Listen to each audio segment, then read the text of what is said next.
জয় গুরু শঙ্কর। শ্রীমন্ত শঙ্কর হরি ভগতর যারা যেন তান্তরে নাই নাই নাই নাই আমার পরম গুরু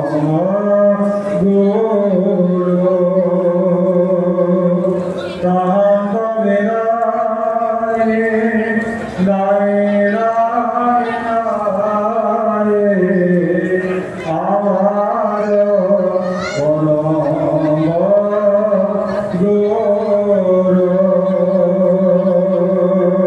গুরু হরি রাম। জয় জগতে হাজুর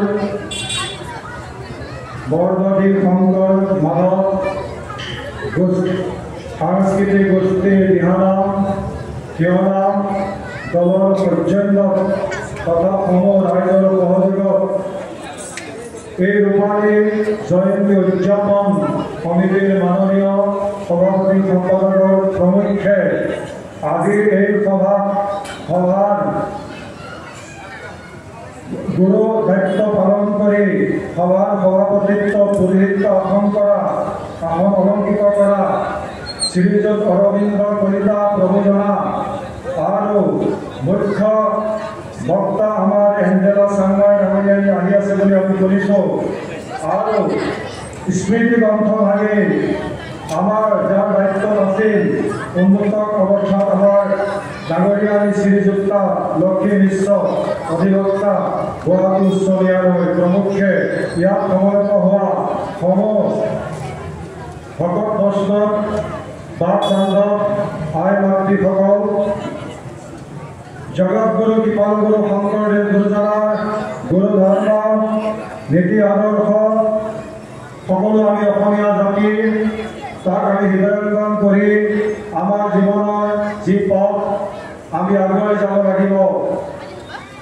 কৃপাল গুৰু শংকৰদেৱ গুৰুজনাই আপোনালোকে কৈছে যে দিহানাম থিয়নাম, এই দিহানাম থিয়নামবিলাক ক'ৰ পৰা আহিল, কেনেকৈ আহিল? দিহানাম আৰু থিয়নামবিলাক আমাৰ গুৰুজনাৰ কীৰ্তনৰ মাধৱ প্ৰভুৰ নাম ঘোষাৰ পৰা যাক সমস্ত মানৱ জাতিক দিহা পৰামৰ্শ দি যি দিহা পৰামৰ্শেৰে নিজৰ আধ্যাত্মিক চেতনাবোধ হাতত লৈ মনত লৈ সৎ কামত সৎ সংগৰ দ্বাৰাই আগবাঢ়ি যোৱা যিবিলাক উপদেশ সেয়াই দিহানাম আৰু থিয়নাম, যাক দিহা দিয়া হয়। আৰু এই দিহানাম আৰু থিয়নাম গুৰুজনাৰ সৃষ্টি আৰু গুৰুজনাৰ যি অনবদ্য আপোনাৰ অৱদান অসমীয়া জাতিৰ জনক, সেইটো সঁচাকৈ আমাৰ চিৰস্মৰণীয়। আমাৰ আদিম সভাৰ সভাপতি ডাঙৰীয়া কলিতা ডাঙৰীয়া প্ৰভুজনাই কৈছে নগাঁও, আমাৰ তেখেতে নগাঁৱত আমাৰ SP কাৰ্যত তেখেতে কাৰ্যনিৰ্বাহ কৰি আহিছিল। আৰক্ষী বিভাগৰ তেখেতে যিখিনি সেৱা শুশ্ৰূষা কৰিছে সেইখিনি আমাৰ মানৱ পথত সদায় মনত ৰ'ব। আজি তেখেতৰ ঘৰত গৈ আজি আমাৰ ঘৰত আপ্যায়ন কৰিলে, তাৰ পৰা এই সভাৰ আপোনালোকৰ সভাপতি সম্পাদকৰ প্ৰমুখ্যে নৱজাত যুৱক সংঘই বা আই মাতৃসকলে সকলোৱে সহযোগত আমাৰ যিটো ফুল তাল বজাই প্ৰভুজনাৰ চৰণৰ নাম কীৰ্তন গাই আমাক আদৰি আনিলে আমি অভিভূত হৈছোঁ। কিয়নো যেতিয়া আমাৰ ওচৰতে এটা নামঘৰ আছে, ইয়াত সাতখলপীয়া সিংহা গুৰু আসন আছে, তাত গুণমালা আছে, শ্ৰীমদ ভাগৱতৰ এটা অংশ গুৰুজনাৰ সৃষ্টি ৰাতি, আৰু এটা পুখুৰী আছে, তাত কিছুমান লাইট আছে। আমাৰ অনুভৱ হৈছে আমাৰ হাৰমন্দিৰ চাই অমৃতসৰৰ নিচিনা লাগিছে। হাৰমন্দিৰ চাই অমৃতসৰত সন্ধ্যা হ'লে দেখিবলৈ ইমান সুন্দৰ হয়, সোণৰ সম্পূৰ্ণ গল্ডেন। আমি 2008 চাই আহিছোঁ আৰু তাৰ চাপটো পানীত পৰে, আমাৰ তেনেকুৱা আজি অনুভৱ হৈছে। আমাৰ নয়নমণি কলিতা সঁচাকৈ আমাৰ নয়নমণি মণি, আৰু তেওঁৰ প্ৰমুখ্যে আজি যিসকলৰ আমি চিনাকি হৈছোঁ এই উদযাপন সমিতিৰ মাননীয় সভাপতি সম্পাদক, এইসকল এতিয়া আমাৰ হিয়াৰ মাতো হৈ পৰি আমি আশা কৰিছোঁ যিটো ফুল তাল বজাই দবা নেগেৰা বজাই নগা নৰোত্তম তেওঁৰ পৰা আহিল নেগেৰা গুৰুজনাৰ দেৱভাগ্য বিশ্বৰ ইতিহাসত এনেকুৱা এজন ধৰ্মগুৰু নাই যিজন ধৰ্মগুৰুৱে নিজৰ ভাগ্য দিব পাৰিছিল এজনেই ধৰ্মগুৰু সেইজনেই কৃপাগুৰু শংকৰদেৱ তেখেতে নিজৰ ভাগ্য দিব পাৰিছিল সেই আমাৰ যেতিয়া অসমীয়া অভিনয় গুৰুজনাই 19 বছৰ বয়সতেই অভিনয় কৰিছে শহীদে শংকৰ বিনে আৰু নাহি কেউ গতিকে তেওঁৱে পুত্ৰলাভ হৈছে তেওঁৱে গায়ন হৈছে শংকৰদেৱ আৰু এই গুৰুজনাই আমাক যি 19 বছৰ বয়সতেই চিহ্ন যাত্ৰা চিত্ৰ আঁকি চিহ্ন যাত্ৰাৰ যি নাটক আমাক গুৰুজনাই দি থৈ গ'ল সঁচাকৈ আমি অভিভূত আমি শ্বেক্সপিয়াৰক সদায় নাট্যকাৰ বুলি কওঁ কিন্তু শ্বেক্সপিয়াৰৰ আগত আমাৰ জগতগুৰু কৃপালু গুৰুজনাই 19 বছৰ বয়সতে চিহ্ন যাত্ৰা নাটক কৰিছিল যদি এই নাটকৰ যি অভিনয় এখন অভিনয় আমাক কি শিকাইছে এই অভিনয় আমাৰ এতিয়া দিহানাম এইবিলাক আমাৰ গুৰুজনাৰ সৃষ্টি অভিনয় এখনে আমাক কি শিকাইছে যেতিয়া মানুহৰ শ্ৰীমদ ভাগৱত 14 শাস্ত্ৰ 17 পুৰাণ 4 বেদ এইবিলাকে যেতিয়া আমাৰ হৃদয় আত্মা গঢ়াব নোৱাৰে নাস্তিক গুৰু গোসাঁই নামানা সকলক তেতিয়াই গুৰুজনাই ভাওনাৰ সৃষ্টি কৰিছে ভাওনাৰ যেতিয়া ফুলৰ সৃষ্টি কৰিলে তালৰ সৃষ্টি কৰিলে নাগেৰাৰ সৃষ্টি কৰিলে এই গুৰুবাদ্য দিয়া কেৱল এজনেই গুৰু ধৰ্মগুৰু সেইজনে জগতগুৰু কৃপালগুৰু শ্ৰীমন্ত শংকৰদেৱ গুৰুজনা এই গুৰুজনাই আমাক যদি কীৰ্তন নিদিলেহেঁতেন দশম নিদিলেহেঁতেন আৰু সুদূৰ সৌন্দৰ্যপা জগন্নাথ নিশ্চয় যেতিয়া আহিছিল জগন্নাথ নিশ্চয় যেতিয়া সুদূৰ সৌন্দৰ্যপা আহিছিল আহি পেলাই তেখেতে শ্ৰীমদ ভাগৱত ক্ষীৰত লৈ আহিছিল এদিন নহয় দুদিন নহয় তিনিদিন নহয় চাৰিদিন নহয় 4 দিনতকৈ অধিক দিন তেখেতে পুৱাৰ ভাগত সমাধিত থাকিছিলে ব্ৰহ্ম মুহূৰ্ত যাক আমাৰ অমৃত খেন বুলি কয় অমৃত খেনত যদি আমি কাৰোবাই কোনোবা দাম্পত্য জীৱনৰ কোনোবাই দুগৰাকী আমি সন্তান দি থৈ যাব পাৰোঁ জনসাধাৰণক অমৃত খেলৰ সন্তান সদায় অমৃতে হ'ব সেই অমৃত খেনতে আমাৰ জগন্নাথ বিশ্ব ডাঙৰীয়াই সপোনত দেখুৱাইছিল পূবৰ গুৰু জগতগুৰু শংকৰদেৱৰ হাতত আমাৰ শ্ৰীমদ ভাগৱত ভাগি অৰ্পণ কৰিব লাগিব কিন্তু তাৰ আগতে আমি কাকো চিন্তা নকৰোঁ কিন্তু অপ্ৰিয় হ'লেও কিছুমান চিৰন্তন সত্য কথা কি আমাক চাবলৈ দিয়া আছিল 4 বেদত এক ঈশ্বৰ তত্ত্ব আছে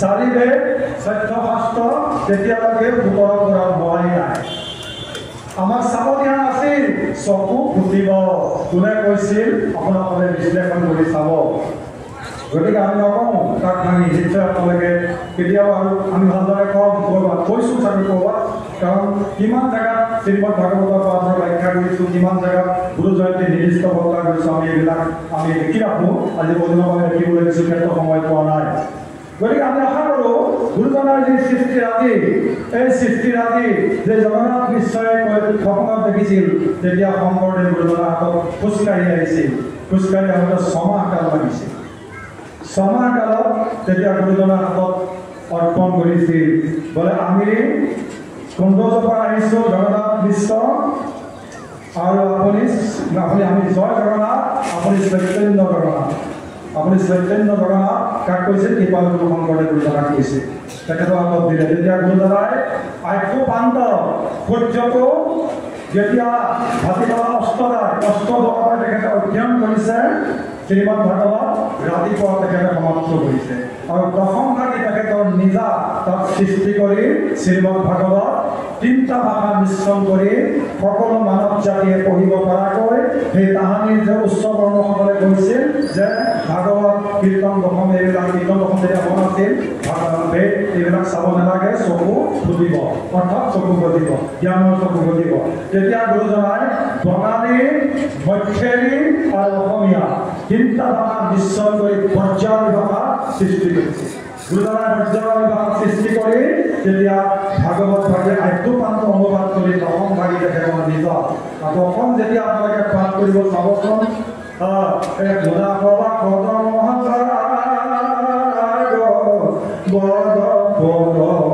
শংকৰে কিংকৰ ৰাষ্ট্ৰভূমি মাৰে শংকৰে কিংকৰ অৰ্থাৎ দাস্য ভগৱতী সেইটোৱে দাস্য ভগৱতী ভগৱতী আছে একাধিক আমাৰ মানৱ জাতিৰ কাৰণে বিশেষকৈ সনাতন সমাজৰ কাৰণে আমাক দিলে। 81 ভকতিৰ ভিতৰত তাহানিৰ সত্য ত্ৰেতা দ্বাপৰ বৰ্তমান কৰি এই কলিযুগটোত আপোনাৰ 81 ভকতি পালন কৰিব নোৱাৰিব। তাত দিলে 9 ভকতি।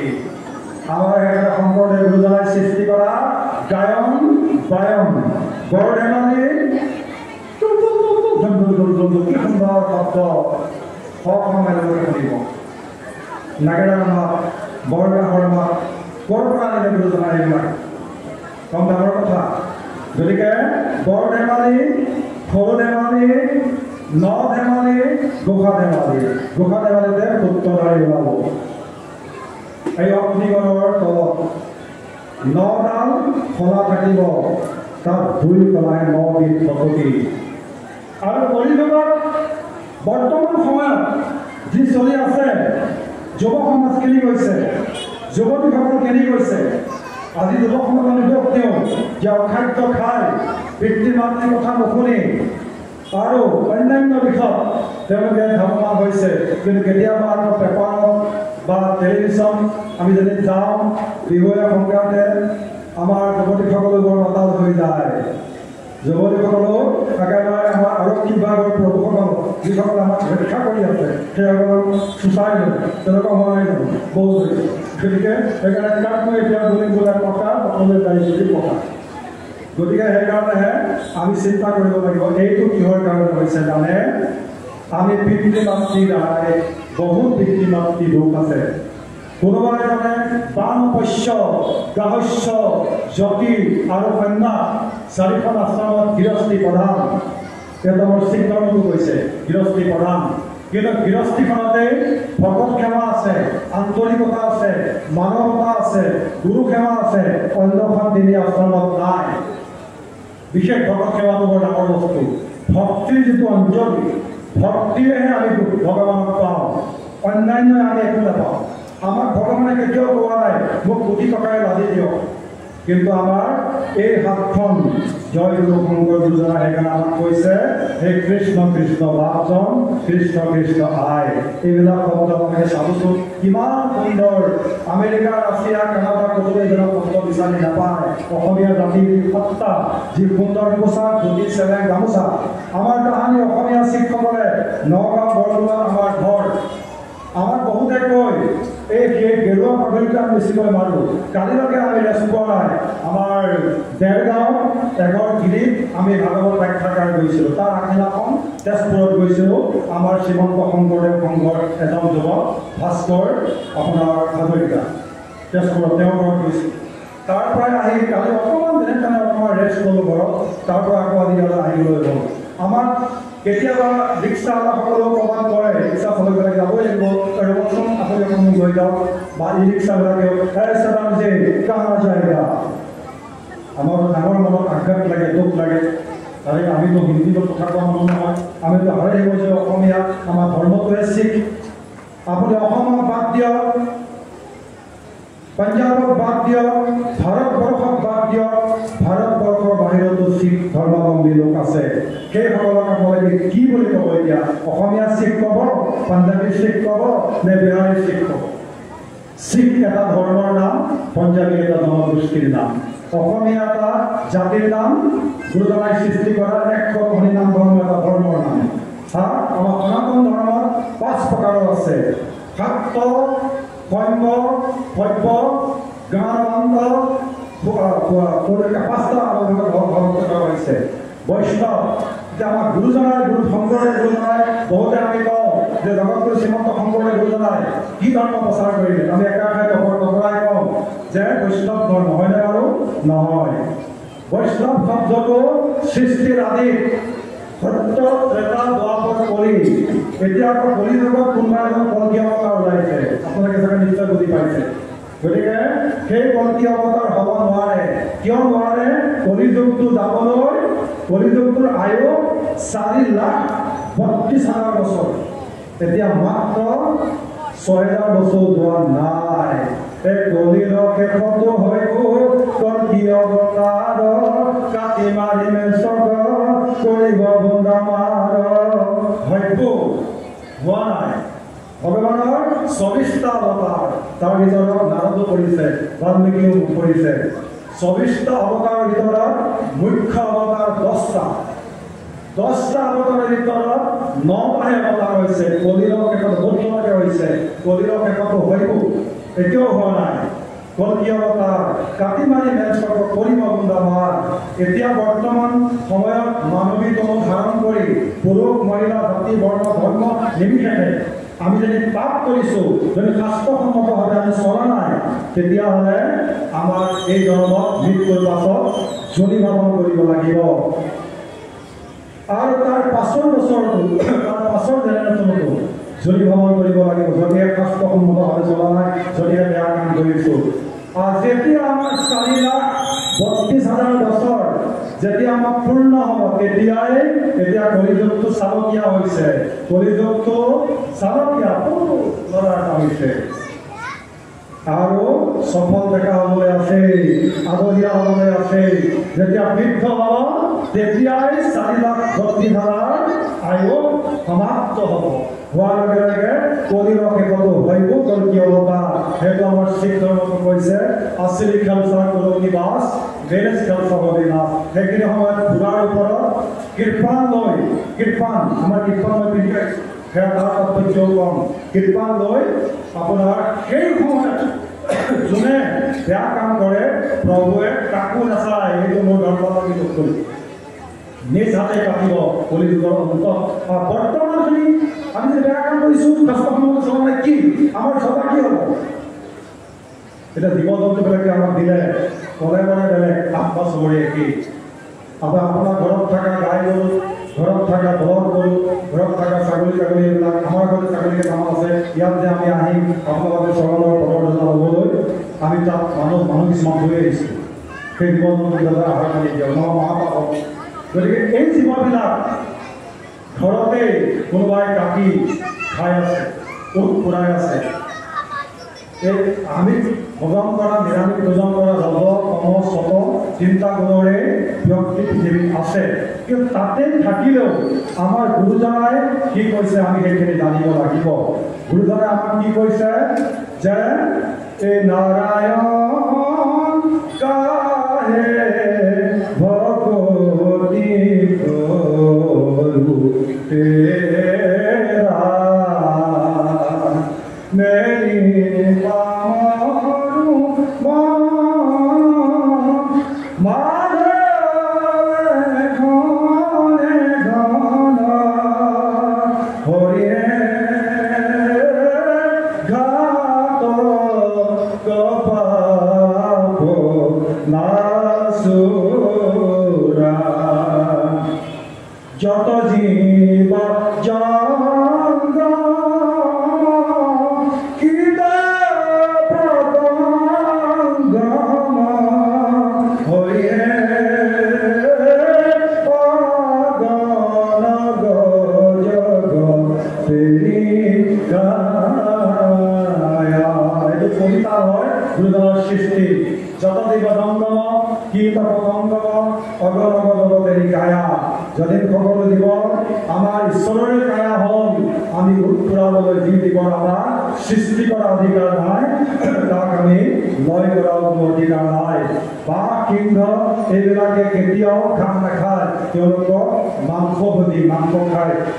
এটা বেলেগ এটা জীৱ হত্যা কৰি তেওঁলোকে খাব, কিন্তু আমি মানুহ তেনেকুৱা হ'ব নালাগে। এইটো আমাৰ গুৰু ৰাধে, গুৰু গ্ৰন্থ চাহেবৰ ৰাধে, শংকৰদেৱ গুৰুজনাৰ বাণী ৰাধে, ভাগৱতৰ ৰাধে। ভাগৱতৰ কোনো জেগাত উল্লেখ নাই যে এইবিলাক আমি কৰিব লাগে। ভাগৱতৰ প্ৰথম স্কন্ধতে আছে যে স্বৰ্গ প্ৰাপ্তিৰ কাৰণে হংস চাক কাটি নাৰদে যেতিয়া ব্যাসক সুধিছিলে যে আপুনিতো মহাপাপ কৰিলে, গতিকে এতিয়া আপুনি এনেকুৱা এখন শাস্ত্ৰৰ সৃষ্টি কৰক যিখন শাস্ত্ৰত কেৱল এক দৈৱকী নন্দন ঈশ্বৰ তত্ত্ব থাকিব। এতিয়া দৈৱকী নন্দনক আমি শিখসকলেও ভাল পাওঁ, শিখসকলেও পূজা কৰোঁ, তেওঁ পাঠ কৰোঁ। তেখেতৰ বাণী আমাৰ গ্ৰন্থ চাহেবত সহস্ৰ আছে। ভগৱান শ্ৰীকৃষ্ণৰ বাণী কি আছে? এই যে কৃষ্ণান সৰ্বদেৱা দেৱা দেৱা পায় আত্মা আত্মা বসুদেৱ যে তো জানে তেও নাৰক দাগা দাসে স্বয়ং নিৰঞ্জনে দেও। যাক আপোনালোকে দৈৱকী নন্দন বুলি পূজা পাঠ কৰি আছে, কীৰ্তন গ্ৰহণ কৰি আছে, ভাগৱত কৰি আছে। সেইজনা মহান আমাৰ পুৰুষৰ সৰ্বকালৰ সৰ্বশ্ৰেষ্ঠ আৰু তেওঁতকৈ আমাৰ সৰ্ববিলাকৰ তেওঁতকৈ আমাৰ শ্ৰেষ্ঠ কোনো নাই। সেইকাৰণে ব্ৰহ্মা বিষ্ণু মহেশ যদিও দুজনক তিনিটা আখ্যা দিয়া হৈছে, তথাপিতো ভক্তিটো সিজিব কেৱল বিষ্ণুৰ চৰণতে, কৃষ্ণৰ চৰণতে ভক্তি সিজিব, নহ'লে ভক্তি কেঁচাই থাকিব। গতিকে এইবিলাক কথা মন কৰিব লাগিব। আমাৰ কৃপা গুৰুজনাই শংকৰদেৱ গুৰুজনাই সেইকাৰণে সৰ্বত 4 বছৰ গুৰুদেৱ নাম ভগত বুলি কৈছে। এতিয়া গুৰু বুলিলে আমি বুজিব লাগিব জগত গুৰু শংকৰদেৱ গুৰু, দেৱ কৃষ্ণদেৱ, নাম কৃষ্ণৰ নাম, ভগত কৃষ্ণৰ ভগত। তিনিটা আখৰ সৃষ্টি কৰি ভগতৰ সৃষ্টি কৰিছে। আকাৰিকা নোহোৱাকৈ কেৱল ভগত গুৰু শংকৰদেৱ ভুল নহয়। আমি অন্যান্য যিসকলক সভ্য বা শাক্ত বা দানৱন্ত কাকো নিন্দা নকৰোঁ। তেওঁলোকে যে পূজা পাঠ কৰিছে, কোনোবা আমি গণেশ ভক্ত, শিৱ ভক্ত, কিন্তু শিৱৰ ভকত বুলি আমি নকওঁ। ভকত কেৱল আমাৰ গুৰুজনাই সৃষ্টি কৰিছে। গতিকে আমি আশা কৰিছোঁ, আমাক বহুজনে সুধিছে, অলপ আগতে কথা আমি কৈছিলোঁ যে এওঁ শিৰত পাগৰি আছে, তেওঁ পাঞ্জাবী মানুহ নেকি? আমাৰ সেইটো কয়। আমাৰ মাননীয় পদাধিকাৰ প্ৰধান সম্পাদকক প্ৰতি বছৰে মূল অধিৱেশনত শ্ৰীমন্ত শংকৰদেৱ সংঘৰ আমি অসমীয়া শিখ সমাজৰ পৰা সৰ্বোচ্চ সন্মান পাগৰি আৰু স্বৰূপ হালধীয়া চাদৰখনৰ লয় আৰু পবিত্ৰ নামঘোষা আৰু গ্ৰন্থসাগৰ বাণী তাত ধুনীয়াকৈ লিখি তাৰ নামঘোষা অৰ্থ তেখেতসকলে বুজিয়ে পায়। গতিকে গ্ৰন্থসাগৰ অৰ্থটো আমি তাক অৰ্থ কওঁ, তেখেতসকলক প্ৰতি বছৰে আমি এটা অৰ্পণ কৰোঁ। কিয় অৰ্পণ কৰোঁ? অসমৰ বৰদৈতৰ পাৰত জগতগুৰু শ্ৰীমন্ত শংকৰদেৱ গুৰুজনাই যেতিয়া একশৰ হৰিনাম ধৰ্মৰ ৰতি আছিল আৰু ভৰ্তি আছিল, প্ৰচাৰ কৰি আছিল, তেনেখিনি সময়তে জগতগুৰু শংকৰদেৱ লগ পাবলৈ পশ্চিমৰ পৰা জগতগুৰু নানক দেৱজী অসমলৈ আহিছিল। সেইটো 1505 খ্ৰীষ্টাব্দৰ কথা। আৰু তেতিয়াই অসমত প্ৰথম শিখসকলৰ আগমন। ইয়াত আহি পেলাই তেখেতসকলে অসমৰ বৰদৈতৰ পাৰত দুইজনে কথোপকথন হৈছিল এক সৰল পাদৰ ওপৰত। তেতিয়া শংকৰদেৱে গুৰু নানক দেৱজীক কৈছিলে ভাইটি বুলি সম্বোধন কৰি। ভাইটি অৰ্থাৎ 1449 খ্ৰীষ্টাব্দত শংকৰদেৱ গুৰুজনাৰ আৱিৰ্ভাৱ আৰু 1469 খ্ৰীষ্টাব্দত জগতগুৰু শংকৰদেৱ গুৰুজনাৰ আৱিৰ্ভাৱ। 20 বছৰৰ শংকৰদেৱতকৈ গুৰু নানক দেৱজী বয়সত সৰু। সেইকাৰণে ভাইটি আপোনাৰ ধৰ্ম কি? তেতিয়া গুৰু নানক দেৱজীয়ে কৈছিলে পহিলাতে কওক আপোনাৰ ধৰ্ম কি? তেতিয়া শংকৰদেৱ গুৰুজনাই কীৰ্তনৰ বাণী শ্লোক পাতি কৈছিল এক দেৱ এক খেপ এক গিনে নাহিকে। গতিকে এইটোৰ লগত সম্পূৰ্ণ মিল আছে আৰু বহুত মিল আছে যে আপোনাৰ ভাইটি যেতিয়া আপোনাৰ ধৰ্মগুৰু আপুনি এজন, আপোনাৰ ধৰ্মৰ বিষয়ে আপুনি কীৰ্তন আপোনাক কওক অসমৰ বৰদৈতৰ পাৰত। তেতিয়া কৈছিলে যে এক ওংকাৰ পবিত্ৰ গ্ৰন্থসাগৰটো আদিছোঁ, এক ওংকাৰ ভগৱান এজন, সতনাম তেখেতৰ নাম সত্য, ভগৱান সত্য, তাত অসত্য আহিবই নহয়। এক ওংকাৰ সতনাম কৰ্তা পুৰুষ, তেখেতে হৰ্তাকৰ্তা, নিৰ্বাহু তেখেতে কাউলৈ ভয় নকৰে ভগৱানে, নিৰ্বাহু নিৰ্ভয় তেখেতৰ কোনো শত্ৰু নাই, নিৰ্ভয় হাজিৰি সেভং গুৰুপ্ৰসাদ তেখেতে জুলি জাতত জন্মগ্ৰহণ কৰা নাই। গুৰুপ্ৰসাদ তেখেতে কৃপা কৰিছে কাৰণে আপোনালোকে এতিয়া সমবেত হৈ শ্ৰৱণ কৰিছে আৰু তেখেতে কৃপা কৰিছে কাৰণে আমিও সুদূৰ নগাঁও আহিব পাৰিছোঁ। সেইটোৱে হাজিৰি সেভং গুৰুপ্ৰসাদ জপ সেইজনক জপ কৰা আদ সচ সৃষ্টিৰ আদিত তেখেতে সত্য, যুগৰ আদিত তেখেতে সত্য, যুগাদিশেষ হেপি শেষ বৰ্তমান তেখেতে সত্য, নাম হৈছে বিশেষ আগত তেখেতে সত্য হৈ যাব ইয়াক কোনেও নুই কৰিব নোৱাৰে। গতিকে এতিয়া কথা হৈছে কি, এই যে আমাৰ শ্লোক গ্ৰন্থসাগৰ বাণী, ভাগৱতৰ বাণী, অপূৰ্ব ভক্তি গ্ৰন্থ মাধৱ প্ৰভুৰ, যিখিনি সময়ত শংকৰদেৱ গুৰুজনাই কৈছিল যে মহাপ্ৰভু তুমি এখনি গ্ৰন্থ ৰচনা কৰিব লাগিব। গ্ৰন্থখন কেনেকুৱা?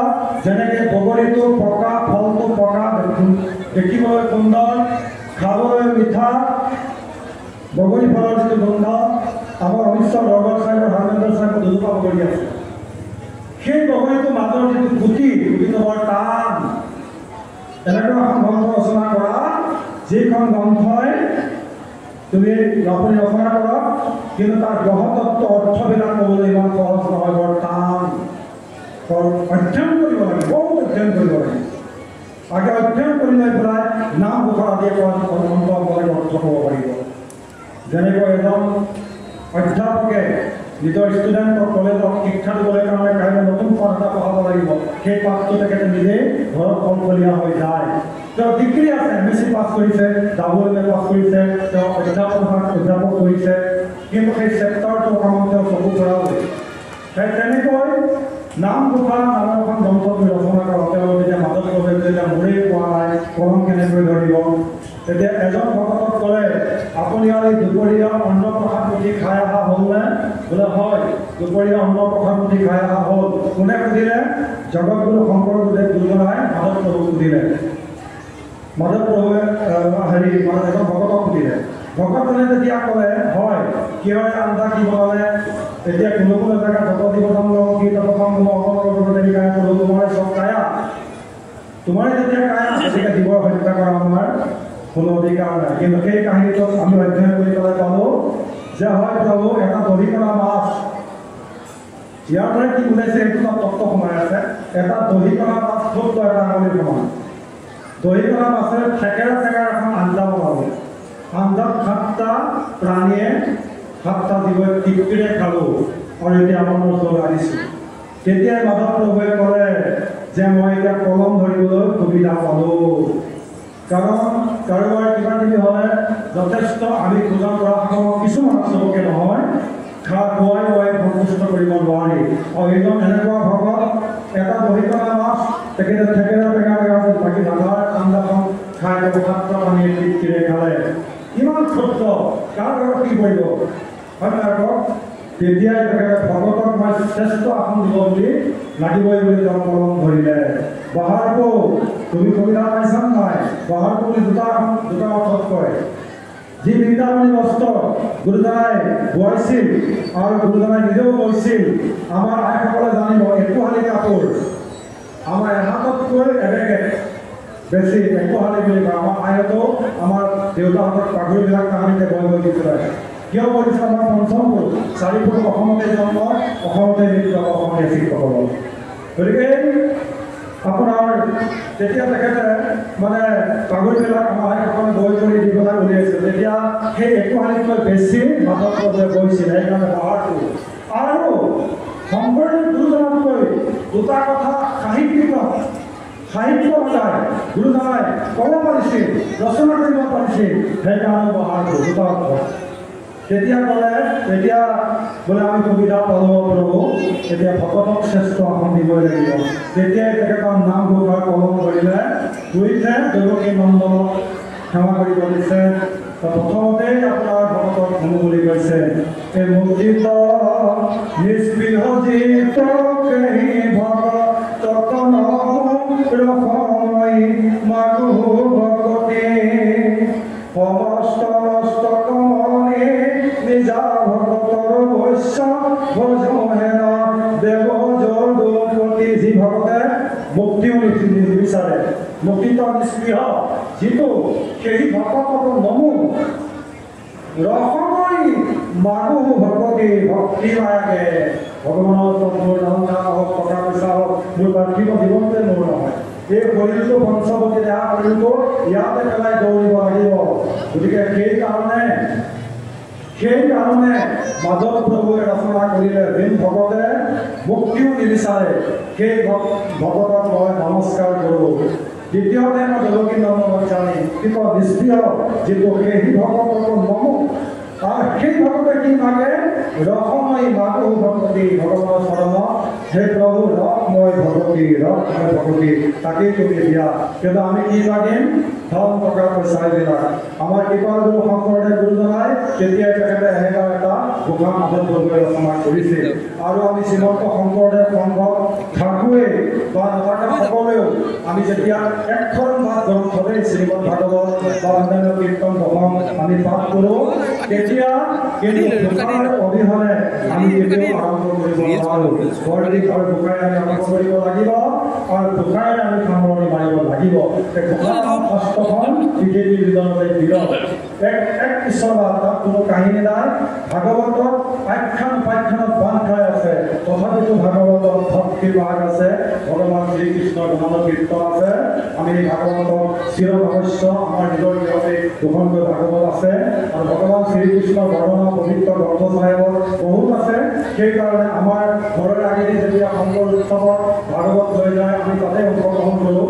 আমাৰ শোভাযাত্ৰাটো আমাৰ শিখসকলে ভাগৱতক সুন্দৰকৈ আমাৰ আদৰ সম্ভাষণ জনায়। আৰু আমাৰ যেতিয়া শিখসকলৰ দশম জনা গুৰু গোবিন্দ সিং মহাৰাজৰ যেতিয়া জন্ম উৎসৱ হয় তেখেতে আমাৰ গ্ৰন্থ চাহেবত লৈ এটা শোভাযাত্ৰা হয়, সেইটো নগৰ কীৰ্তন বুলি কয়। তাত আমাৰ শংকৰী কলা কৃষ্টিক গায়ন গায়কসকলে গুৰুঘাট মাৰে।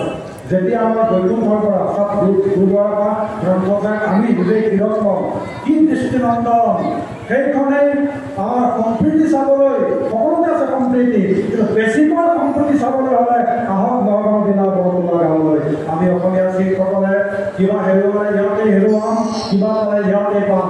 অসম মাতৃৰ ভূমি কিবা ধন টকা পইচা ইনকম কৰি আমাৰ কোনোজন ব্যক্তিয়ে জাতি কোনোবা জাতি আমি নাম পাব আপোনালোকে বিশ্লেষণ কৰি ল'ব। তেওঁলোকে অসম মাতৃতে ধন টকা পইচা ইনকম কৰি নিজৰ দেশ উন্নতি কৰি নিজৰ দেশলৈ দৌৰিব কিবা সমস্যা হয় অসমত। কিন্তু আমাৰ অসমীয়া শিখসকলে আমি সুদূৰ পঞ্জাৱৰ পৰা 1925 চনতে অসমলৈ আহিলোঁ। আৰু তেতিয়া মাজৰ দ্বিতীয় আক্ৰমণ চন্দ্ৰকান্ত সিংহ ৰজা আছিল। পঞ্জাৱ কিশোৰী ৰঞ্জিত সিং তেখেতক সৈন্য সহায় বিচাৰিলে। তেতিয়া সৈন্য সহায় বিচাৰোঁতে তেতিয়া আপোনাৰ ৰঞ্জিত সিং ডাঙৰীয়াৰ তাৰলৈ পঞ্জাৱ কিশোৰী ৰঞ্জিত সিং, পঞ্জাৱৰ সিংহ বীৰত্ব বীৰ পুৰুষ মহাৰাজা ৰঞ্জিত সিং তেখেতৰ ওচৰত যেতিয়া চন্দ্ৰকান্ত সিংহই গোপনভাৱে পৰ্বতে পাহাৰে আছিলে, ব্ৰহ্মদেশৰ পৰা যেতিয়া মান আহিছিল, মানৰ কবলত যেতিয়া তেওঁলোকে কৰিছিল যে অসমখন হুলস্থুল হৈ গৈছিল। আমাৰ কথিত আছে যে সৰু সৰু আমাৰ অসমীয়া সৰু সৰু কেঁচুৱাবিলাকৰ পৰা কাম প্ৰবন্ধৰে খাইছিল, জাতিৰ আগত গৈছিল, নিজৰ পিতৃ মাতৃৰ আগতে সৰু সৰু প্ৰতিবন্ধবিলাকক মাৰিছিল।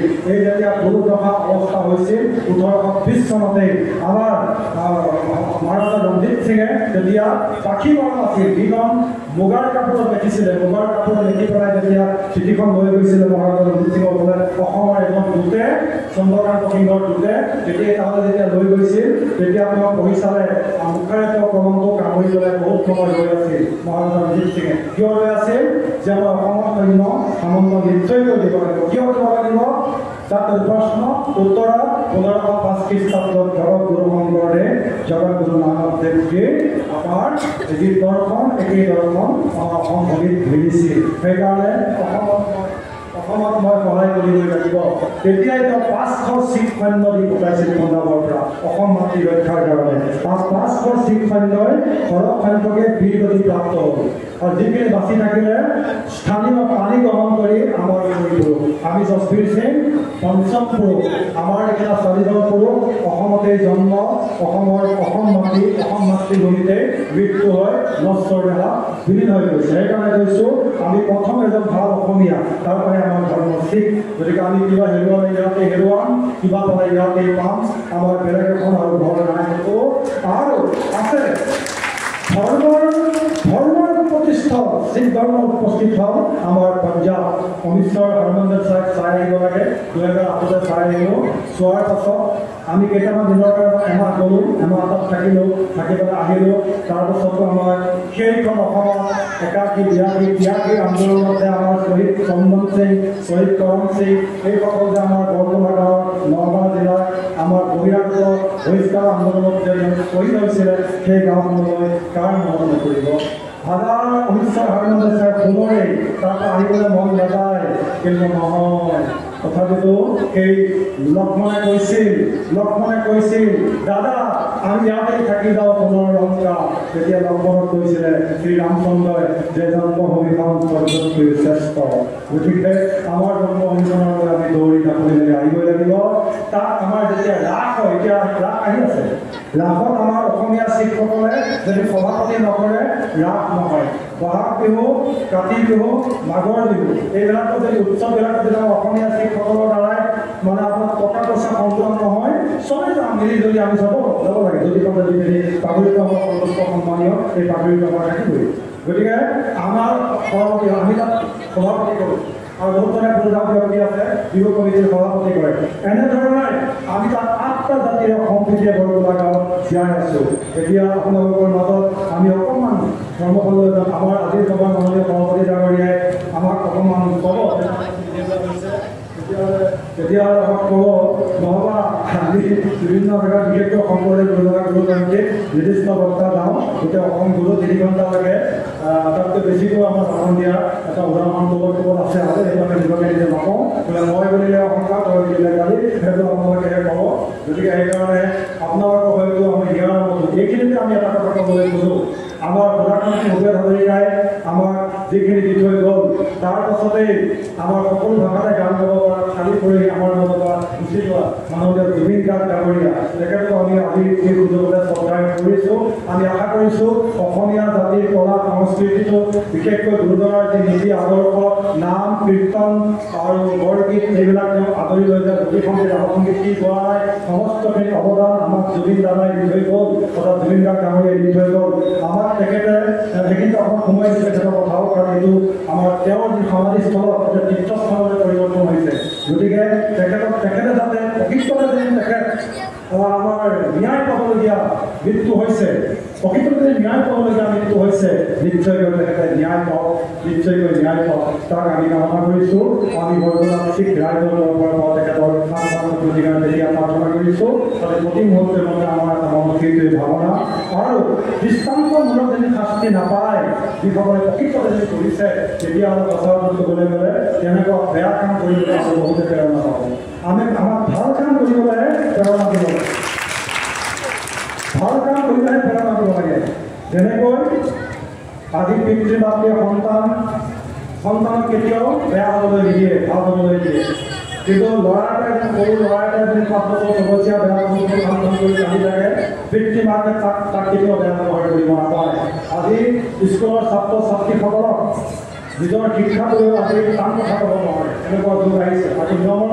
বাহিৰত এই হৃদয়ত নৱজাত শিশুটোৰ পৰিতাপ বচন বাক্যৰ যদি দাগ লাগে তেওঁ জেদি হ'ব তেওঁ ভালদৰে বুজাব লাগিব আধ্যাত্মিক জীৱনৰ দিশৰ যিটো চেতনা সেইটো বাকলটো আমাক কৰি দিছে ধ্ৰুৱ কালি আমি পাৰিছোঁ আৰু নিজে মাতৃ ব্যাখ্যা কৰি আহিছোঁ ধ্ৰুৱৰ আখ্যান প্ৰহ্লাদৰ আখ্যান 5 বছৰ বয়সতে ঈশ্বৰৰ প্ৰশংসা কৰিছিলে হয়নে বাৰু গতিকে আমাৰ ল'ৰাবিলাকে এতিয়া কি ক'ব যুৱ সমাজে এই 80 বছৰ 90 বছৰ বয়স হ'ব তেতিয়া ঈশ্বৰৰ নাম মন কৰিলে আৰে 80 বছৰ হ'ব 90 বছৰ বয়স তোমালোকে পাবন নোপোৱা সেইটো তোমালোকে ক'ব পাৰিবা জন্ম মৃত্যু বিবাহ জন্ম বিবাহ মৃত্যু নকলে কিন্তু জন্ম মৃত্যু বিবাহ মৃত্যু 2 নম্বৰ লাগে কিয় বিবাহ নোহোৱাকৈ কৰিব পাৰে সেই সম্পৰ্কত পবিত্ৰ গ্ৰন্থ কৈছে बारे बुद्धे तोने भाया सब मुझे जाएंगे धर्म ताने धर्म माई काटी का सोला काटी रे बारे माने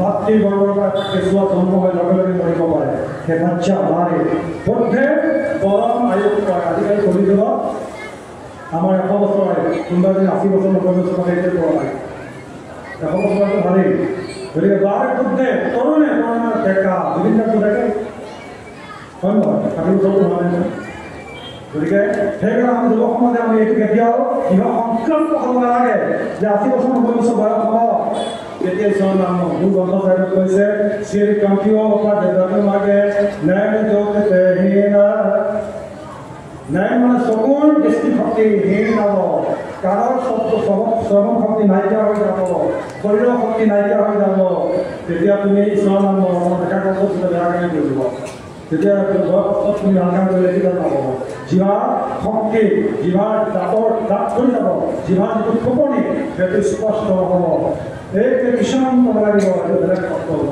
অৰ্থটো বেলেগত পাব তেতিয়া ঈশ্বৰৰ নাম কিছু নাম নাই ফতেহৰ নাম দিজিও আগে ধোকা দিয়া খায় ৰাম ৰাজে মান মুখা নবে জানেহে নাম একেবাৰে পায় পবিত্ৰ গ্ৰন্থ চাই গতিকে ভক্তৰ মানে এই আপোনালোকে পঢ়ি আছে ডেকা অৱস্থা আমি অকণমান ডেকা হৈ আছোঁ নেকি সম্ভৱ নাই বাৰু গতিকে ডেকা অৱস্থাত আপোনাৰ নাম ৰূপী বীজটো আমি ল'ব লাগিব তাৰ পৰা আমি ফলটো পাবলৈ আশা নকৰিলেও নামৰ যদি বীজ লওঁ তাৰপৰা নামৰ ফলেই লাগিব যদি বৃহৰ পুলি লওঁ তাৰপৰা বৃহৰ ফলেই লাগিব অৰ্থাৎ ফল আমি কি কৰিব কৰিছোঁ আমাৰ গন্থনাৰ কথা বান্ধি কৰিছে এটা চবৰ গাঁও যদি সময় লাষ্টত এটা গাঁও কৰোঁ আমাৰ ইঞ্জিনিয়াৰ আহি লওঁ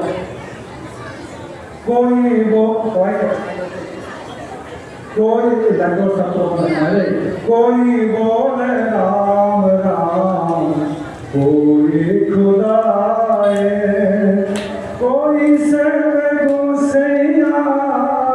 कोई आए कारण कारण कबीरा कृपातार रहीमा कृपातार रहीमा कृपातार रहीमा कोई बोल राम राम कोई खुदाय সম্পূর্ণ গান আমার খবর লব কৈছে কইবলে রাম রাম আমার সনাতন সমাজে রাম রাম কই আমি সবাই জানিব লাগিব কইবলে রাম রাম কই খুদাই ইসলাম ধর্মের লোকসকলে খুদা বুলি কয় আল্লাহ বুলি কয় প্রকৃত ইসলাম শব্দৰ অৰ্থ হৈছে শান্তি আৰু পবিত্ৰ আৰু আমি ইসলাম সকলে আমি ইসলামৰ শান্তি প্ৰিয় হৈ আমি নচলো সেইটো কিন্তু ভগৱানৰ ওচৰত তেখেতসকলৰ মতে আল্লাহৰ ওচৰত মহাপ্ৰাপ্ত कोई बोले राम राम कोई खुदाए कोई से गुस्सैया हमारे हिंदू हमारे भाई पुकार है देखो कोई से गुस्सैया कोई अल्लाह है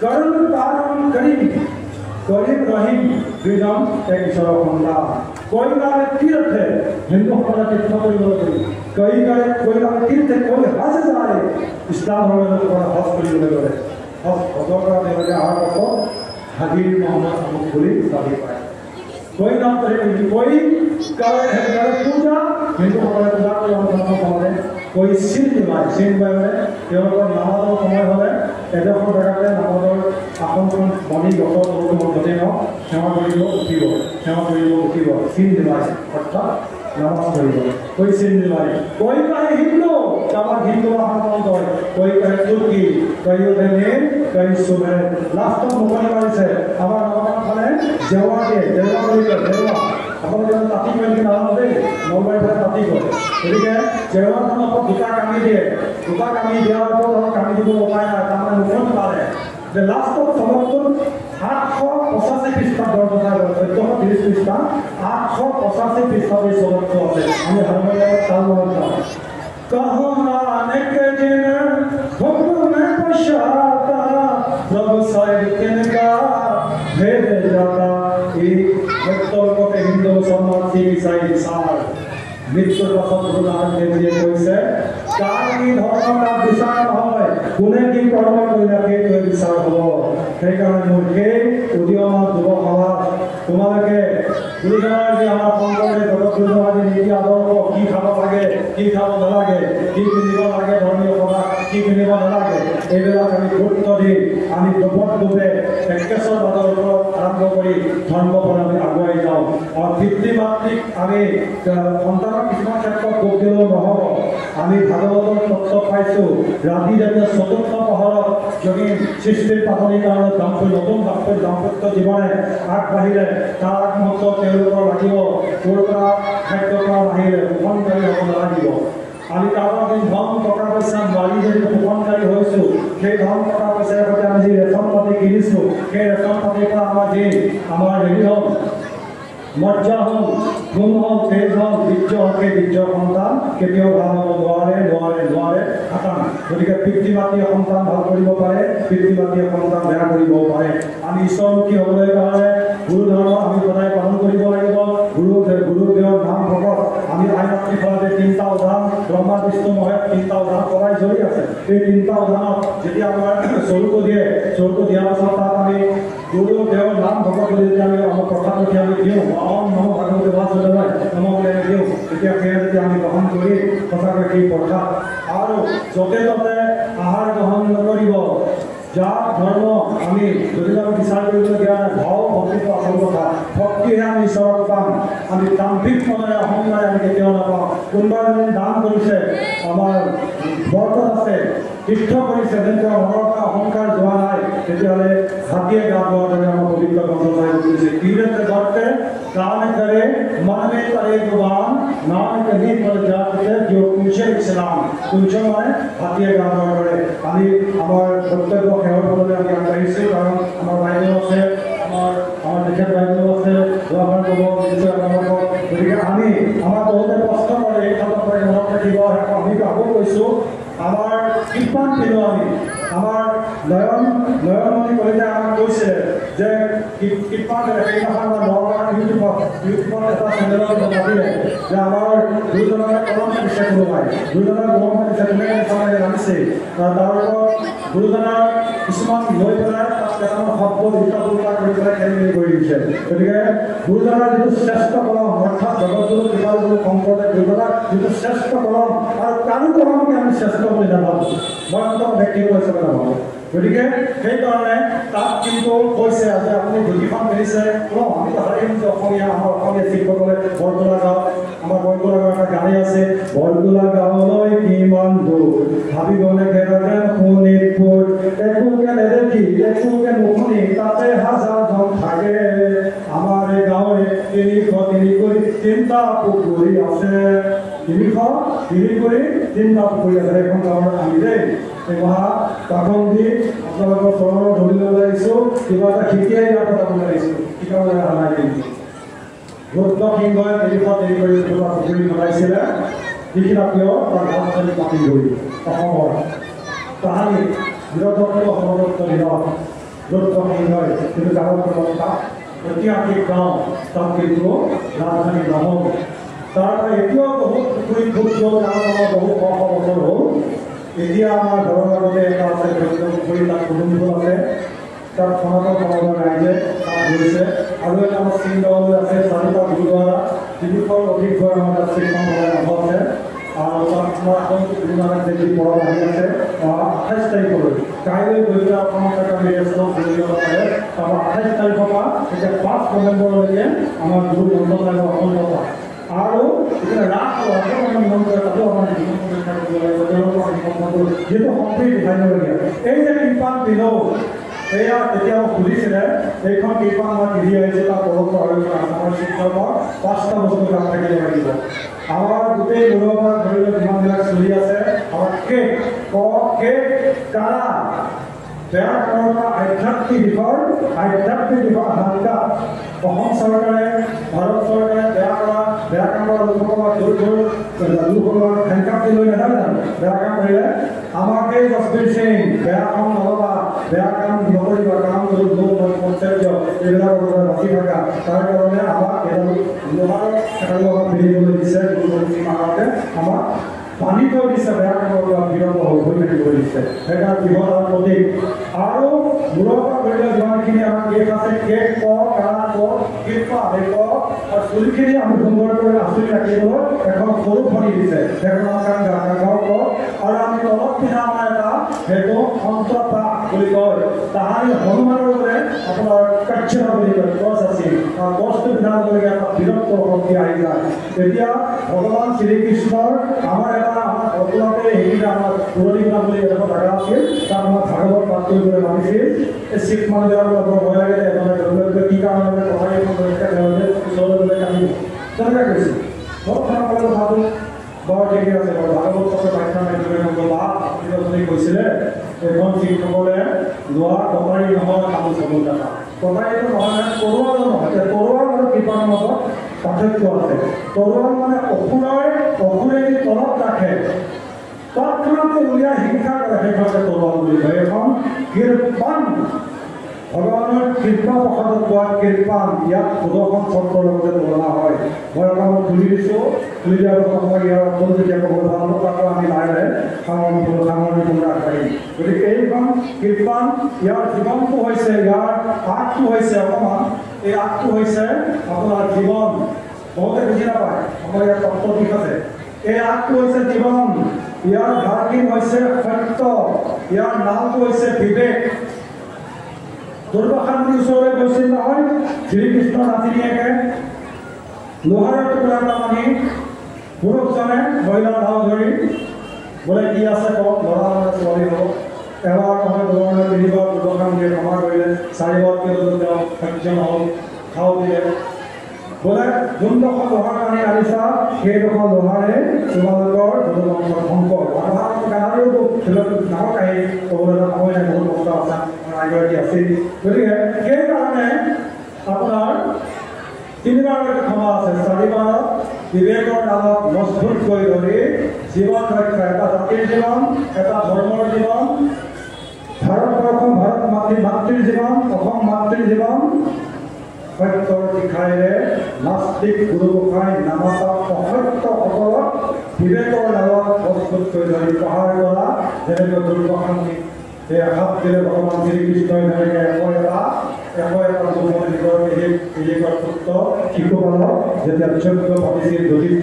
যোগ্য প্ৰথম স্থান হাত ধৰি যোৱা প্ৰথম স্থান কাক দিব জগতৰ ঈশ্বৰ দেৱকীনন্দৰ কৃপালন প্ৰযোজনাক দিয়াৰ বাবে কোন হ'ব পাৰে তেওঁক দিয়াৰ লগে লগে শিশুপালন উঠি উঠিল শিশুপালন সকলোৱে আমি জানো হওক শিশুপালনৰ জন্মতে 4খন হাত লৈ জন্ম কৰিছিল তেতিয়া শিশুপালৰ মানৱ শিশুটো 4খন হাতত যদিও জন্ম নহয় কিন্তু তেতিয়া কৈছিলে এই 4খন হাত লৈ যাব ডাঙৰ কথা হৈ গৈছে ভগৱানৰ 4খন হাত ভগৱানৰ বিশ্বৰো ভগৱানৰ চতুৰ্ভুজ তেতিয়া ঠিকে আছে এজনকৈ যাক আপুনি হাতত দি যাব যাৰ হাততে গোলাপ যাব মৰম কৰিব শিশুটিক তাৰ হাততে যাৰ হাততে 2খন হাত অদৃশ্য হৈ যাব তাৰ হাততে শিশু তেতিয়া চবৰে হাততে দি গ'ল দেৱকীনন্দন এক কৃষ্ণং সৰ্বদেৱা দেৱা দেৱতাই আত্মা বসুদেৱস্য যে কো জানে তেও নাম কথা আছে সৈ নিৰঞ্জন দেও গতিকে দেৱকীনন্দন হাতত যেতিয়া পৰিলে 2খন হাত ছিগি পেলাই পৰিলে কোনোবাই হাতৰে বদলি লৈছে নহয় দেই কোনোবাই হাতৰে বদলি লৈছে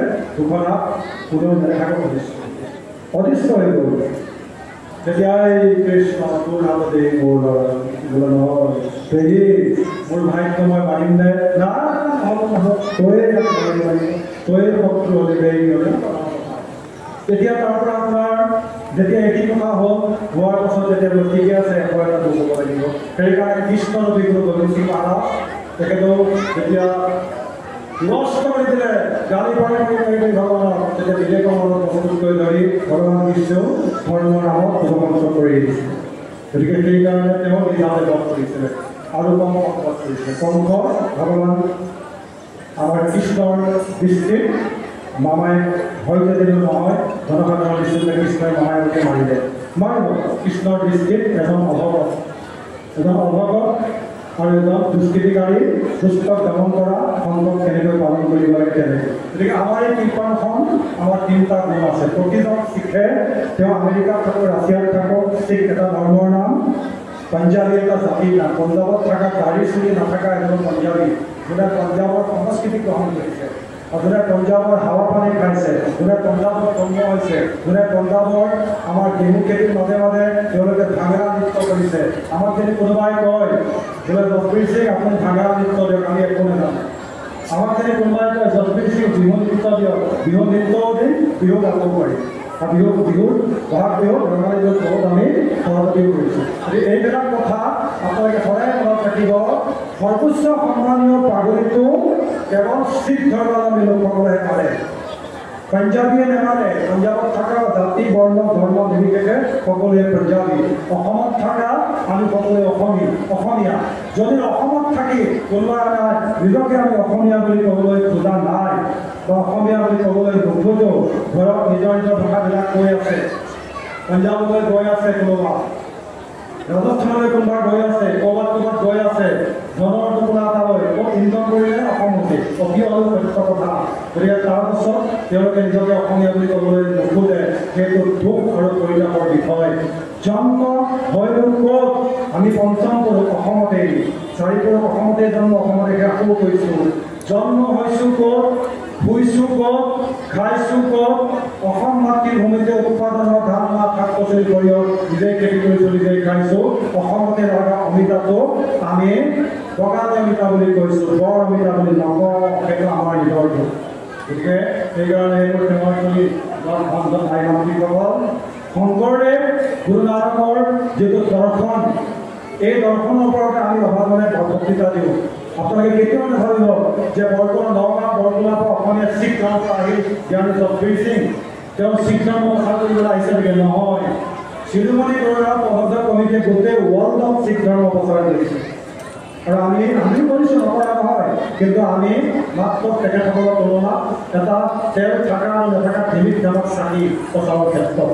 কিন্তু আমি অন্যান্যসকলক জনাতকৈ আমাৰ কৃপাল গুৰুজন আমাৰ নগাঁৱৰ বৰদোৱাতে আৱিৰ্ভাৱ তেখেতক আমি নিশ্চয়কৈ জানি উঠিব লাগিব আগতীয়াকৈ শংকৰদেৱ গুৰুজনক তিৰুভাস্তিবিলাক আপোনালোকে নিশ্চয় দৈনিক সমাজে পালন কৰে কিন্তু শংকৰদেৱ গুৰুজনৰ বহিছে মানৱৰ লগত তেখেতক আমি কিয় তুলনা কৰোঁ হওক আপোনালোকৰ প্ৰতি মোৰ ঘৰে শ্ৰীমন্ত শংকৰদেৱ সংঘৰ আমি এজন প্ৰচাৰক হিচাপে আপোনালোকক ক'ব পাৰিছোঁ শিখ ধৰ্মাৱলম্বী লোক। কিন্তু যেতিয়া চকুৰি ভাগতে কৈছিল সেই জগতৰ ঈশ্বৰ আপুনি সকলোকে কন্দুৱাই এই সংসাৰৰ পৰা গুচি যাব, চকুৰি ভাগতে কৈছিল ফুলতে ফুল মিলাই মাধৱ প্ৰভুৱে কৈছিল যদি আমি কাক শাশ্বত গুৰু হিচাপে মাতিম, তেতিয়া কৈছিল শুনিও মাধৱ তুমি থাকিবা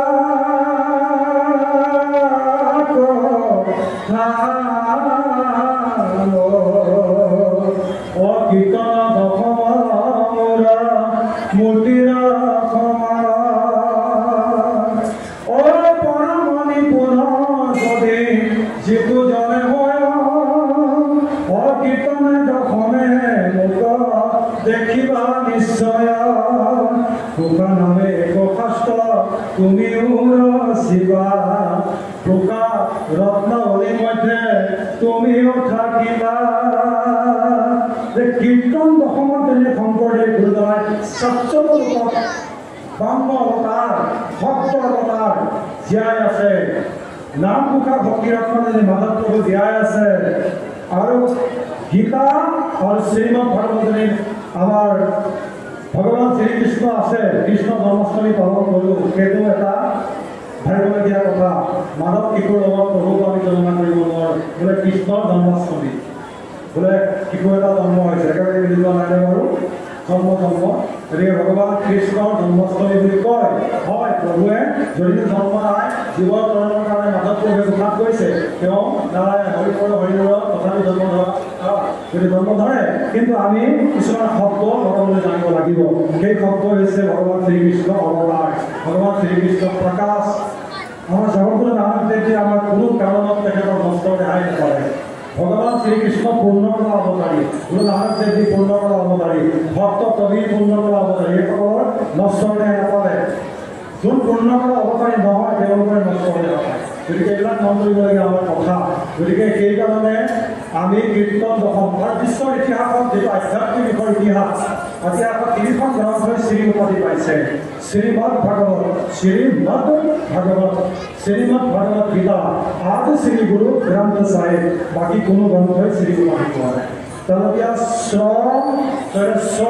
তাত দীঘলীকাৰ, আপুনি দীঘলীকাৰ কাটি দিয়ক, ৰকাৰ কাটি দিয়ক, ৰকাৰ দৰে ৰমণ কৰা বুজাইছে। ভগৱন্তৰ নামত আমি ৰমণ হ'ব লাগিব, আমি তেওঁৰ নামত আমি ৰখি যাব লাগিব।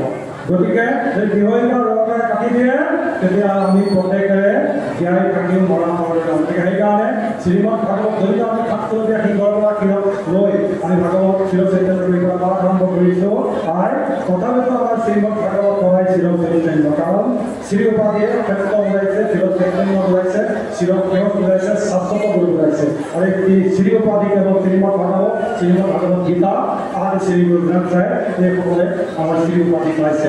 গতিকে জগতগুৰু শংকৰদেৱ গুৰুদ্বাৰা আৰু কৃপাল গুৰু শংকৰদেৱ গুৰু নানক দেৱজীৰ যি আদৰ্শ সঁচাকৈ মানিবলগীয়া কথা, সঁচাকৈ আমাৰ সাদৃশ্য আছে, ধৰ্মৰ কাহিনীৰ ওপৰত সাদৃশ্য আছে। জগতগুৰু শংকৰদেৱ গুৰুদ্বাৰাৰ ওচৰত যেতিয়া প্ৰথম বহিৰূপে আছিলে, বহিৰূপে নৰনাৰায়ণ দাদা পাছত গম পাই পেলাই যে তেখেতে শৰণ দিব লাগে, তেতিয়া 125 বছৰ বয়সত গুৰুদ্বাৰা কোচবিহাৰৰ মধুপুৰ আমি চাই আহিছোঁ, কোচবিহাৰত তেখেতৰ নাম সম্পন্ন হৈছিল। তেনেকৈ আমাৰ সেই জগতগুৰুজনাই যেনেকৈ তেখেতে আমাৰ মাজৰ পৰা গুচি গ'ল, কীৰ্তন দশমত সদায় আছে। আমি আশা কৰিছোঁ গুৰুদ্বাৰাৰ নীতি আদৰ্শ আমি জন্ম উৎসৱবিলাক আমি পালন কৰোঁ, মাধৱ প্ৰভু জন্ম উৎসৱ পালন কৰোঁ, শ্ৰীকৃষ্ণৰ জন্মাষ্টমী পালন কৰাৰ দৰে। গতিকে দুৰ্গা গোসাঁনী যেতিয়া দশমী দিনাখনেই আমাৰ গুৰুজন আৱিৰ্ভাৱ হৈছিল, হওঁতে কিছুমান অলৌকিক শক্তি ঘৰ দেখিবলৈ পাইছিল। 150 মোন ওজনৰ এটা সৰিয়হৰ গুলি কুটুম্বৰ ভয়াৱহ কৰি গৈছিল। দুৰ্গা দেৱী গোসাঁনী আৰু অসংখ্য প্ৰতিবিলাক জমাই গৈছিল, আৰু আমাৰ দুৰ্গা গোসাঁনী তাকে বহুত দূৰ দুৰ্গা গোসাঁনী কৰিবলৈ আহি গৈছিল। ইয়াৰ তত্ত্বটো হৈছে আচল অখণ্ড প্ৰদীপ তেল দিব নালাগে, কলিতা দিব নালাগে, আচল অখণ্ড প্ৰদীপ জ্বলিছে, সেইজনে জগতগুৰু কৃপাল শংকৰ আৰু অন্য বন্দিৰ আমাৰ কোনো প্ৰয়োজন নাই। আমি আশা কৰিছোঁ আপোনালোকৰ ৰূপালী জয়ন্তী বৰ্ষ উদযাপন বৰদেৱী শংকৰ মাধৱ সাংস্কৃতিক গোষ্ঠী আৰু সাংস্কৃতিক আমাৰ গুৰুজনে সমস্তখিনি দি থৈ গ'ল। বিশ্বৰ ইতিহাসত সৰ্বকালত সৰ্বশ্ৰেষ্ঠ সৰ্বগুৰু আৰু এই গুৰুজনাৰ কেৱল দৰ্শন দিলে আমাৰ শংকৰ জগতগুৰু গুৰু নানক চাহেবৰ লগতে আৰু অন্যান্য জিলাৰ লগত যেনেকৈ আমি সকলোৱে সন্মান কৰোঁ আমি এবাৰ আমাৰ নিৰ্দিষ্ট বক্তা গৈছিলোঁ আমি এঠাইত মাধৱদেৱৰ ধাম জন্ম প্ৰযোজনা হৈছিল মাধৱপুৰত তাত আমাক দৰ্শন কৰোৱাইছিল গুৰুজনাৰ মূৰ্তি আমি তাকো আমি হেৰি নকৰোঁ নিন্দা নকৰোঁ তাত শ্ৰীমন্ত শংকৰদেৱ কেইজনমান যুৱকে আমাক লৈ গৈছিল তাত সোণালী কিছুমান বৌদ্ধ বিহাৰ মন্দিৰ তাত আমাক দৰ্শন কৰোৱাইছিল মইতো শিক্ষাৰ অভিজ্ঞাৰ যিটো আমাৰ পৰম পদম বুলি আপোনালোকে কয় শিক্ষাৰ সময়ত সকলোজন গ্ৰামঠি গুৰুদ্বাৰাৰ গুৰুমন্ত্ৰচাই কাম কৰা ভালমতীয়াৰ ৰাগ কাম মাল বিৰাট নিজৰ কীৰ্তন কৰোঁ ব্যাখ্যা কৰোঁ বুজাম ভালমতীয়া আমাৰ পবিত্ৰ আমাৰ গুৰু নানকৰ পুৰাতন জনচাকিবিলাক পাঠ হয় কিন্তু তাত আমি মাথা ধৰোঁ আৰু তেতিয়া ক'লো প্ৰভু হৃদয়তে প্ৰভু মুখা গাইছোঁ তেতিয়া মোৰ লগৰকেইজনে সুধিলে বোলে আপুনি মাথা কিয় নোযোৱালে আমিতো একখন বাছোঁ আমিতো মুক্তিক কেতিয়াও সেৱা কৰিব নোৱাৰোঁ বুদ্ধদেৱৰে মানুহ কিয় ১০০ বছৰ ভিতৰত তেখেতেও কৰিছে কিন্তু আমিতো ইয়াত যেনেকৈ আমি অষ্টাংগ হিচাপে সেৱা কৰোঁ গুৰুসকলৰ আগত গ্ৰন্থ চাব তেনেকৈ আমি নোৱাৰিম আমাৰ মানা আছে গতিকে সেইকাৰণে পদক্ষেপত আমাৰ ভাষণখিনিত আমি ভাষণ বুলি নকওঁ আমি একোৱে নাজানো আপোনালোকৰ পৰা আমি শিকিবলৈ আহিছোঁ যদি কিবা আমাৰ ভুল ত্ৰুটি হৈছে আপোনালোকে নিজ নিজৰ সন্তান বুলি নিজৰ ভাই বুলি আৰু আপোনালোকে আমাক ক্ষমা কৰিব পদক্ষেপত আপোনালোকে গুৰুজনাৰ দিয়া যিটো সংস্কৃতি আমাৰ শংকৰ মাধৱ দুইজন গুৰু লাগি গৈছে শংকৰ মাধৱৰ যিটো মণিকাঞ্চন সংযোগ আৰু সেইটোৱে তৃতীয় মণিকাঞ্চন সংযোগ জগতগুৰু শংকৰদেৱ জগতগুৰু নানকৰ ১৫০৫ খ্ৰীষ্টাব্দৰ অসমৰ বৰদৈত্য মহাবিদ্যালয় ঘটিছিল সেইটো হিষ্ট্ৰী আমাৰ শিখ ধৰ্মৰ গ্ৰন্থ আছে গ্ৰন্থচাৰ্য নহয় কিন্তু গুৰু নানকে কামৰূপ দিচ্ছে গুৰু নানক যেতিয়া অসমৰ নাম কামৰূপ আছিল গুৰু নানক কামৰূপত उसी समय संत संकट देव को मिला है সেই সময়ত संत শংকৰদেৱক কেইজনে গতিকে আমি যদি ভাবোঁ যে আমাৰ মণিকাঞ্চন সংযোগ সেইটো তাকো কোনেও ভুল কৰিব নোৱাৰে গুৰু শংকৰ মাধৱৰ মিলন আৰু গুৰু শংকৰ গুৰু নানকৰ মিলনটো দ্বিতীয় মণিকাঞ্চন সংযোগ তাকে আপোনালোকক কৰোঁ সৰ্বপৰাধ আপোনালোকে পৰিৱৰ্তন কৰিব অনিষ্টতা ভুল ত্ৰুটিৰ বাবে আপোনালোকক ক্ষমা বিচাৰিছোঁ আমি টিভিয়ে চিভিয়ে ডাঙৰ মোবাইলত আমাৰ চাংমাই বাইদেউক দেখি থাকোঁ এই বাইদেউক আমি এনেকৈতো আৰু মোবাইল যাব নোৱাৰোঁ গতিকে বাইদেউ হ'ব পাৰে আমি লগ কৰে হয়তো মোৰ ভগ্নীও হ'ব পাৰে গতিকে আমি লগ কৰে ভাল পাম আৰু আশা কৰিছোঁ তেখেতক যে আমি এনেকৈ ফিজিকেলি আমি লগ পাম শাৰীৰিকভাৱে সেইটো মই সপোনতো ভাবা নাছিলোঁ মানে তেখেতসকলৰ আমি জুতিয়ে নাপাওঁ গতিকে সেইকাৰণে আজি অকণমান যেনেকৈ ঠিক দি পেলাই অকণমান ঠিক দিয়া বুলি কয় চন্দ্ৰ হৈ চন্দ্ৰতে হাত পেলা তেনেকুৱা নিচিনা আইগৰাকীক আমি মোবাইল থ'ব নোৱাৰোঁ সকলো ক্ষেত্ৰত আপোনালোকৰ ওচৰত আমি প্ৰণিপাত জনাইছোঁ মাধৱ প্ৰভুৰ অপৰাধ বিনাশনা ধান ঢুকাৰে অপৰাধ বিনাশনা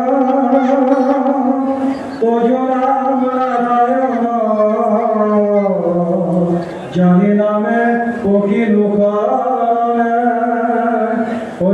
গতি নাইকে মৰমে অপৰাধ ক্ষমা কৰি তুমি দয়া হৰি মোক ৰক্ষা কৰিও শৰণে ৰাম ৰক্ষা কৰিও শৰণে আমাক সকলোৱে ক'ব জয় ৰাম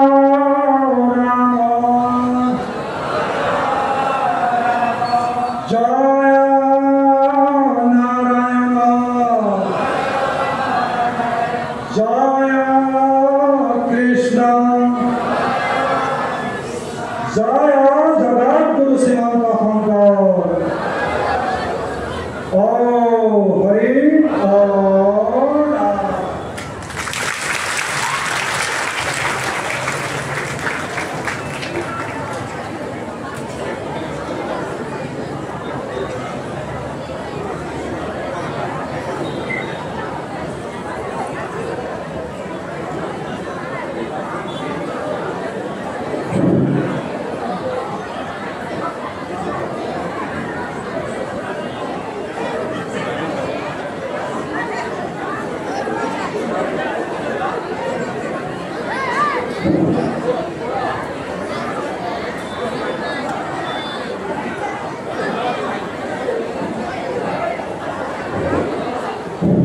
ইমান পৰে আমি আমাৰ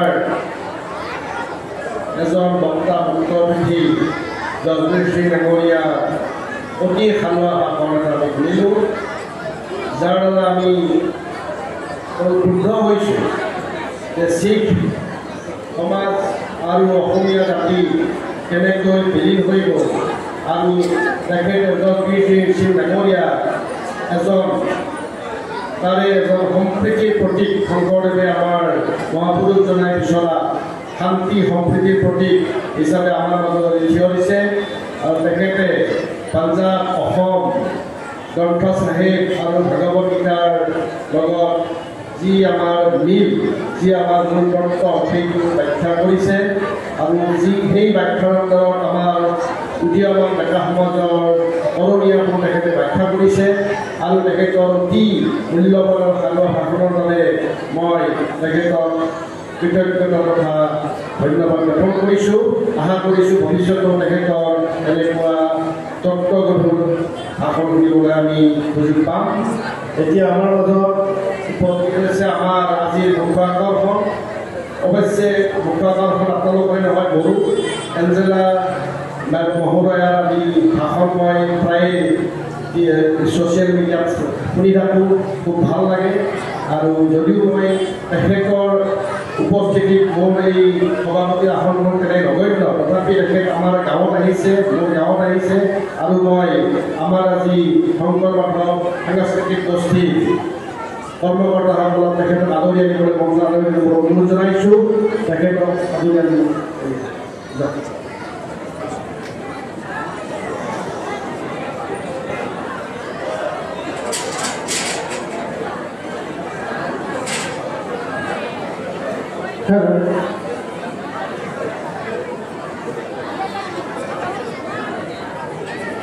সম্মানীয় সভাপতিৰ আদেশক্ৰমে আমি সম্বৰ্ধনা অনুষ্ঠানলৈ আগবাঢ়িছোঁ।